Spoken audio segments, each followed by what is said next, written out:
Welcome back. સૌરાષ્ટ્રના સૌથી મોટા લોકમેળામાં હવે રંગત જામી રહી હોય તેવા દ્રશ્ય સામે આવી રહ્યા છે।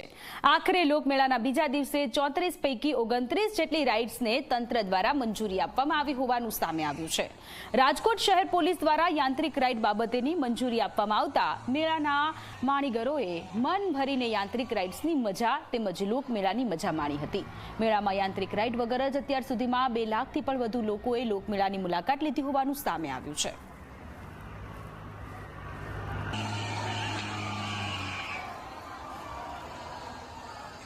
ફેમિલી સાથે આજે અમારો ફર્સ્ટ ડે છે કે અમને મેળામાં આજે ખૂબ મજા આવે છે અને રાઇડ્સ જોઈને તો વધારે એક્સાઇટમેન્ટ છે અને આ વર્ષે અમે થોડા વધારે જ એક્સાઇટેડ છીએ કે વરસાદ નથી એટલા માટે એટલે ખૂબ મજા આવે છે। આનંદ ખૂબ જ થયો કારણ કે ચકડોળ માટે તો અમે મેળામાં આવીએ છીએ કે ચકડોળ હોય તો જ મેળો હોય, બાકી તો અધૂરો ગણાય મેળો ન હોય।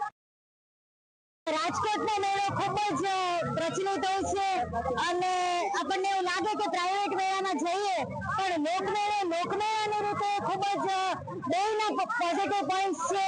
અહીંયા એવું છે કે સૌરાષ્ટ્રમાં રાજકોટનો જે મેળો ન માણેલો હોય તો સાથેમાં તેમાં કંઈક રહી ગયું। હજી અમુક લોકો એટલે મોતનો કૂવામાં હમણાં પૂછીએ, મને પોતાને મોતનો કૂવો જોવો ખૂબ જ ગમે પણ એ લોકો કહે છે કે કલેક્ટર ઓફિસમાંથી કંઈક પરમિશન હજી બાકી છે।